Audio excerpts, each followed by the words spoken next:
Hey everyone, welcome back to my YouTube channel Krishna law classes. आज हम देखेंगे MP land revenue act 1959 का chapter first section 1 से start करते हैं। तो सबसे पहले स्टार्ट करने से पहले हमें इसका बेसिक जानना है। अगर आपका बेसिक क्लियर तो आप किसी भी एक्ट को बहुत अच्छे से कर सकते हो। तो सबसे पहले देखिए, क्वेश्चन ये उठता है कि आखिर लैंड रेवेन्यू है क्या और क्यों एमपी लैंड रेवेन्यू एक्ट लाया गया और आखिर किसको रेवेन्यू पे किया जाता है। तो इसका जो आंसर बताता है हमें सबसे पहले जो सेक्शन है, सेक्शन 57 और 2M1। ठीक, तो हम सेक्शन सबसे पहले 57 पर देखते हैं, जो हमें बताता है कि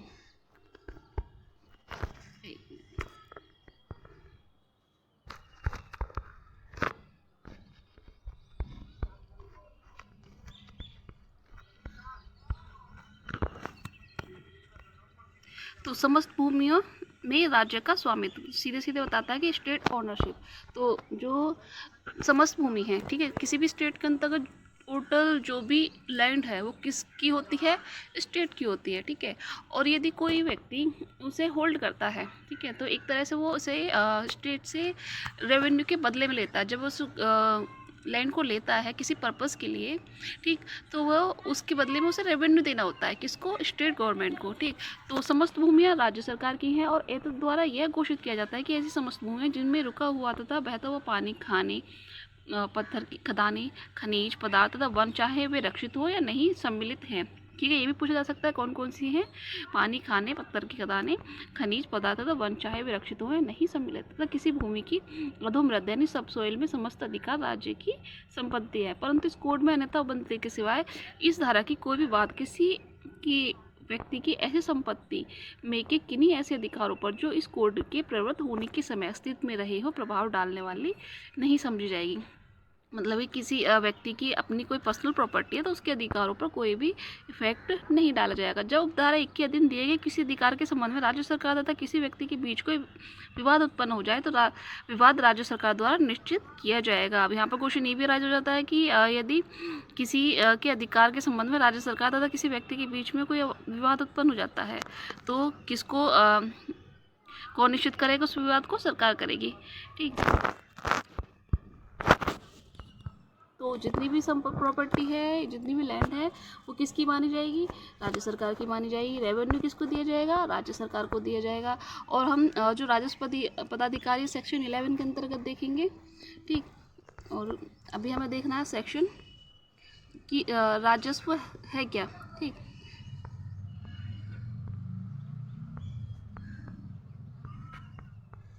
जिसे हम रेवेन्यू बोलते हैं। सेक्शन 57 हमने देख लिया। फिर उसके बाद आता है सेक्शन 2M1, जो हमें बताता है कि राजस्व क्या है। जब हम किसी राज्य सरकार से रेवेन्यू के बदले में कोई लैंड होल्ड करते हैं या लेते हैं और उसके बदले में हमें रेवेन्यू देना होता है सरकार को, तो वही राजस्व होता है।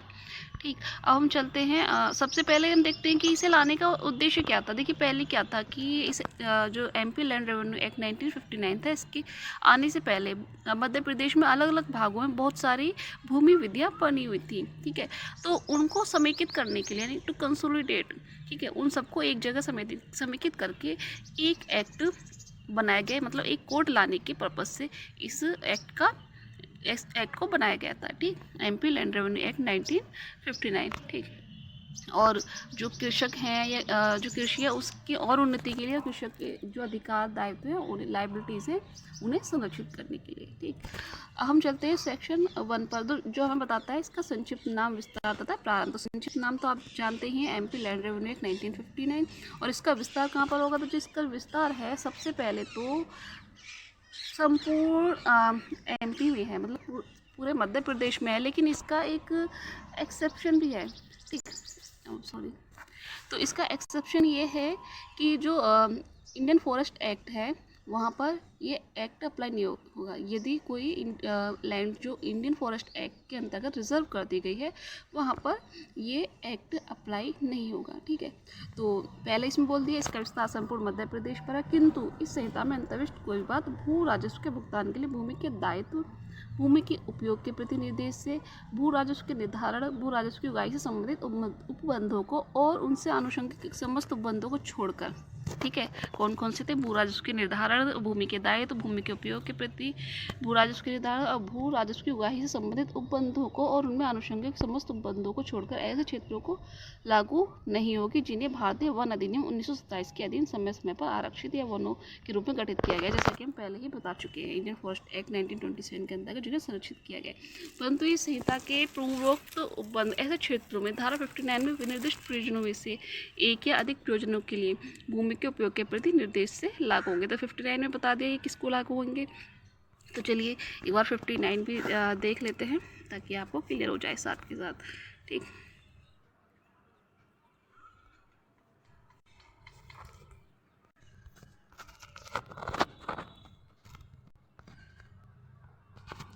Sorry,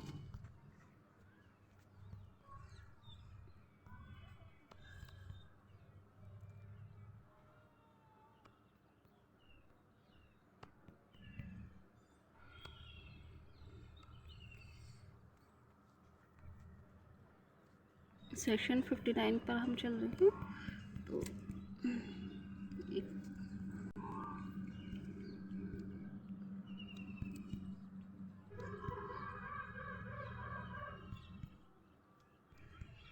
sorry for inconvenience.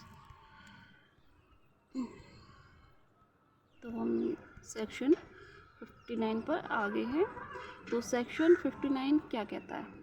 तो ये कहता है जिस प्रयोजन के लिए भूमि उपयोग में लाई जाए उसी के अनुसार भू राजस्व में फेरफार किया जाएगा। ठीक, ये कह रहा है सेक्शन 59। ठीक, तो सेक्शन 59 बताता है कौन कौन सी भूमियाँ हैं जहाँ पर ये एक्ट अप्लाई होगा। नंबर 1 है कृषि या ऐसे क्षेत्र गृह के प्रयोजन के लिए उपयोग जो एक एकड़ या अधिक के खाते पर स्थित है, या फिर निवास गृहों के लिए स्थानों के प्रयोग में लाई जाती है, शैक्षणिक प्रयोजन के लिए उपयोग में, औद्योगिक प्रयोजनों के लिए उपयोग में, वाणिज्यिक प्रयोजनों के लिए उपयोग में, खान और खनिज अधिनियम 1957 के अंतर्गत खनन पट्टे के अधीन प्रयोजन के लिए, या फिर उपरोक्त पद कैसे चेक में निर्दिष्ट किए गए प्रयोजनों से भिन्न प्रयोजनों के लिए प्रयोग में लाई जाती है। ठीक,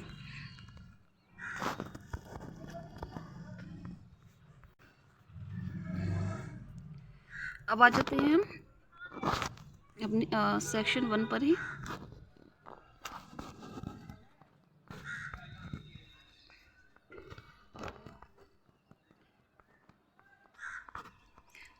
सेक्शन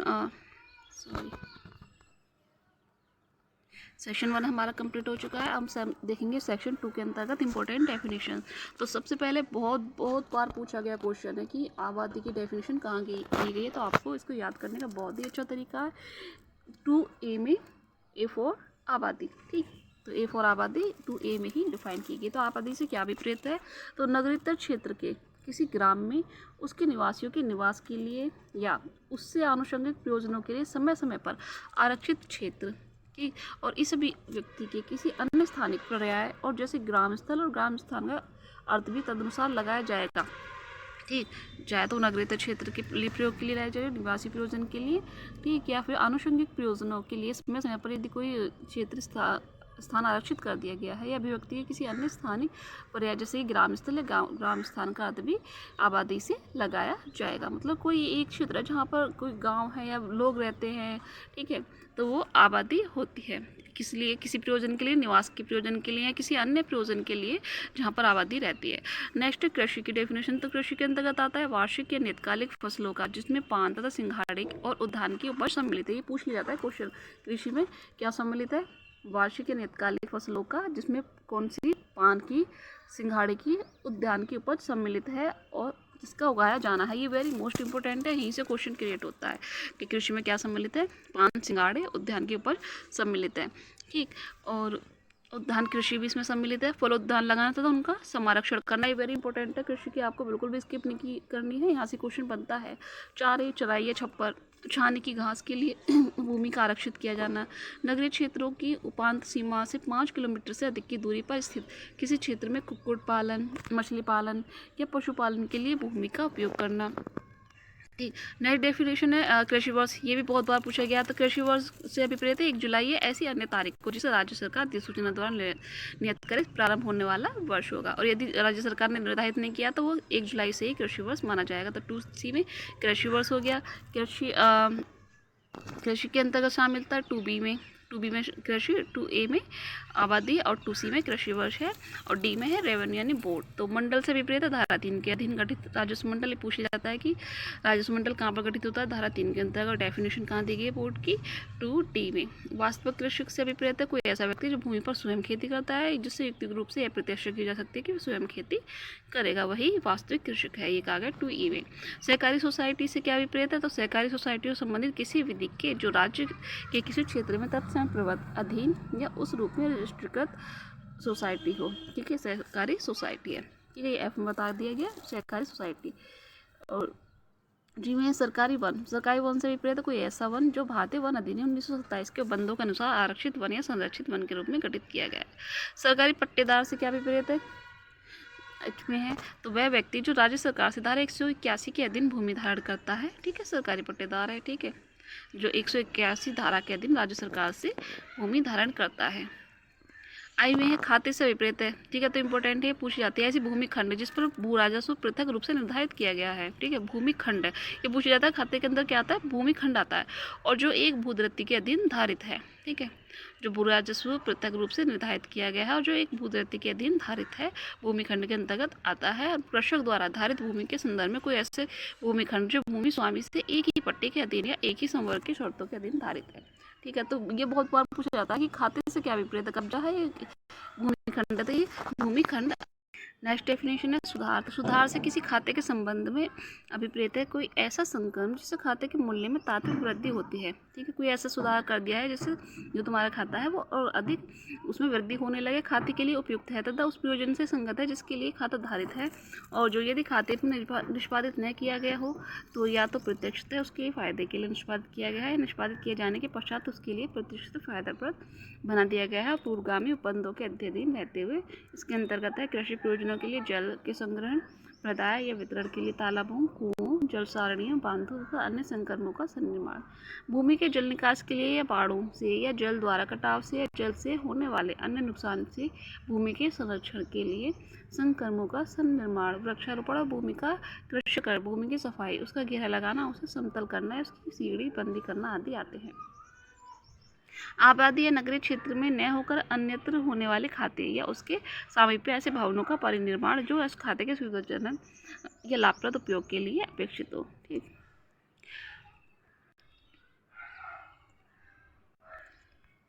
नेक्स्ट डेफिनेशन है भूमि। तो भूमि से विपरीत धरती की सतह का कोई भाग, चाहे वह जल के नीचे हो या न हो, और जहाँ भी संहिता के प्रति निर्देश किया गया वहाँ उसके संबंध में यह समझा जाएगा कि इसके अंतर्गत वे समस्त चीज़ें हैं जो ऐसी भूमि से बद्ध हैं या ऐसी भूमि से बद्ध किसी चीज़ से स्थायी रूप से जकड़ी हैं। ठीक। भूमिहीन व्यक्ति से कौन विपरीत है, तो ऐसा व्यक्ति जो वास्तविक कृषक है और जो अकेले या अपने कुटुंब के अन्य सदस्यों के संयुक्त रूप से कोई भूमि धारण नहीं करता है या इतनी भूमि धारण करता है जिसका क्षेत्रफल उस क्षेत्रफल से कम है जो कि किसी संबंध में विहित किया जाए। ठीक है। नेक्स्ट है भूमि अभिलेख। तो भूमि अभिलेख से अभिप्रेत है संहिता के उपबंधों के अधीन रखे गए अभिलेख। विधि व्यवसाय।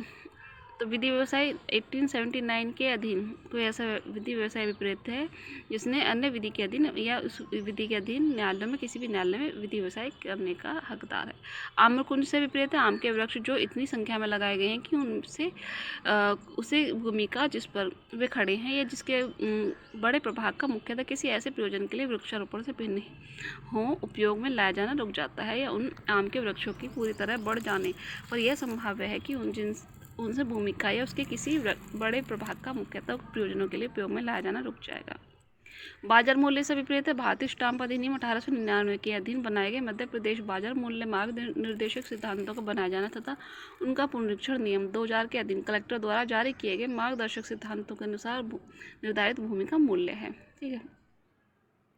फलोद्यान से विपरीत है फल के वृक्ष जो इतनी संख्या में लगाए गए हैं कि उनसे उस भूमि का जिस पर कि वे खड़े हैं या उसके किसी बड़े प्रभाग का मुख्यतः किसी ऐसे प्रयोजन के लिए वृक्षारोपण से भिन्न उपयोग में लाया जाना रुक जाता है और उन फलों के वृक्षों के पूरी तरह बढ़ जाने पर यह संभाव्य है कि उससे भूमि का या उसके किसी बड़े प्रभाग का मुख्यतः प्रयोजनों के लिए उपयोग में लाया जाना रुक जाएगा। भूखंड संख्यांक से अभिप्रेत नगरीय क्षेत्र में की भूमि का वह प्रभाग जो धारा 93 के अधीन भूखंड संख्यांक के रूप में विवेचित किया गया है या उस रूप में मान्य किया गया है।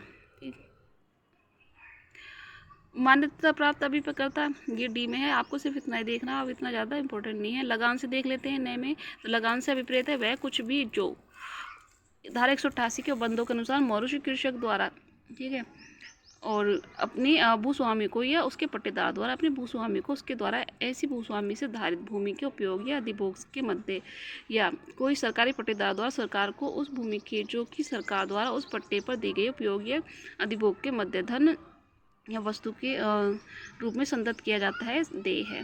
ठीक, ये लगान है। क्षेत्र से विपरीत है, ये देख लेते हैं, अध्याय में है यथास्थिति महाकौशल क्षेत्र, मध्य भारत क्षेत्र, भोपाल क्षेत्र, विंध्य क्षेत्र और सिरोंज क्षेत्र। ठीक, राजस्व अधिकारी संहिता के बंदों में राजस्व अधिकारी से विपरीत है ऐसा अधिकारी जिसे राज्य सरकार अधिसूचना द्वारा राजस्व अधिकारी के बंद के अधीन की कृतियों का निर्वहन करने के लिए निर्देश दे। ठीक है, एफ में है राजस्व वर्ष। राजस्व वर्ष से वह वर्ष जो ऐसी तारीख से प्रारंभ होता है जिसे राज्य सरकार अधिसूचना द्वारा किसी विशेष स्थानीय क्षेत्र के बारे में नियत करे, ये होता है राजस्व वर्ष। ठीक है, अधिकारी पी फै में और फै में दोनों को राज्य सरकार घोषित करे। सर्वेक्षण संख्यांक का उपखंड ये इसमें है, भय में सर्वेक्षक संख्यांक है। कृषक वर्ष से क्या विपरीत है, जो अध्याय 14 के दिन भूस्वामी से मौरूषी कृषक के रूप में भूमि धारण करता है वह कृषक है। और नेक्स्ट है भूधारी, जो कि ये में है, यह भूधारी से विपरीत है वह व्यक्ति जो राज्य सरकार से भूमि धारण करता है और जो इस संहिता के बंधों के अधीन भूस्वामी है या भूस्वामी समझा जाता है। ठीक, इमारती लकड़ी के वृक्ष में क्या क्या आते हैं, वेरी इंपॉर्टेंट डेफिनेशन है। यहाँ से क्वेश्चन पूछा जाता है कि इमारती लकड़ी में क्या शामिल है और क्या शामिल नहीं है। ठीक है, तो निम्नलिखित जाति के वृक्ष इमारती लकड़ी है।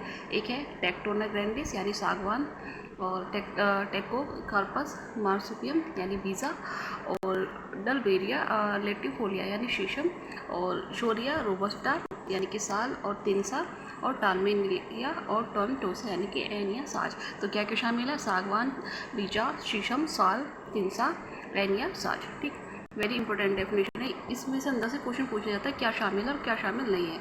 3 ऑप्शन इसमें से दे देगा एग्जामिनर और एक अलग से दे देगा। ठीक है, तो आपको याद रखना है सागवान, बीजा, शीशम, साल, एन साज, चंदन है, हल्दू है, मुंडी है, अर्जुन है, तेंदू है, खमार है। ठीक, तो आपको ये याद रखनी है। स्वयं खेती करने से क्या विपरीत है, ये भी इंपॉर्टेंट डेफिनेशन है, यहाँ से क्वेश्चन बनता है। तो क्लोज 2 में है अपने स्वयं के श्रम द्वारा। ठीक है, स्वयं खेती करने से मतलब अपने स्वयं के श्रम द्वारा या अपने कुटुंब के किसी भी सदस्य के श्रम द्वारा या ऐसी मजदूरी पर जो नकदी या वस्तु के रूप में देय है किंतु फसल के अंश के रूप में देय नहीं है, रखे गए सेवकों द्वारा। ठीक है, या अपने व्यक्तिगत पर्यवेक्षण के अधीन या अपने कुटुंब के किसी सदस्य के व्यक्तिगत पर्यवेक्षण के अधीन भाड़े के श्रमिकों द्वारा अपने स्वयं के लिए खेती करना शामिल है। ठीक है, नेक्स्ट है दखल रहित भूमि। तो दखल रहित भूमि से विपरीत है किसी ग्राम्य की ऐसी भूमि जो आबादी या सेवा भूमि से या किसी भूस्वामी, कृषक या सरकारी पट्टेदार द्वारा धारित भूमि से भिन्न है। ठीक, वो दखल रहित भूमि है। ठीक, जो कि आबादी से, सेवा भूमि से या भूस्वामी या कृषक या सरकारी पट्टेदार द्वारा धारित भूमि से अलग कोई भूमि है तो वह दखल रहित भूमि है। और नेक्स्ट है नगरीय क्षेत्र से विपरीत वह क्षेत्र जो नगर पालिकाओं से संबंधित तत्सम प्रवृत्त किसी विधि के अधीन गठित किसी नगर पालिक निगम की या किसी नगर पालिका या अधिसूचित क्षेत्र की या किसी ऐसे ग्राम समूह की जो कि राज्य सरकार द्वारा नगरीय क्षेत्र के रूप में विनिर्दिष्ट किया जाए सीमाओं के भीतर तत्सम प्रवृत्त सम्मिलित है और अभिव्यक्ति नगरीय क्षेत्र का तदनुसार अर्थ लगाया जाएगा। ग्राम से क्या विपरीत है, तो ग्राम से विपरीत है कोई भूभाग जिसे संहिता के प्रवृत्त होने से पूर्व किसी ऐसी विधि के तत्सम प्रवृत्त है तो बंदों के अधीन ग्राम के रूप में मान्य किया गया था या उस रूप में घोषित किया गया था। जो कोई ऐसी अन्य भूभाग जिसे किसी राजस्व सर्वेक्षण में द्वारा ग्राम के रूप में मान्य किया गया जाए जिसे राज्य सरकार अधिसूचना द्वारा ग्राम के रूप में घोषित करे वे ग्राम है। ठीक है, तो ये ग्राम की डेफिनेशन 2y सब क्लोज 5 में है, और नगरीय क्षेत्र 2y सब क्लोज 4 में है, दखल रहित भूमि 2y सब क्लोज 3 में है, स्वयं खेती करना 2y 2 में है, और इमारती लकड़ी 2y ये सब क्लोज 1 में था, भूदारी ये में था। ये हमने देखा।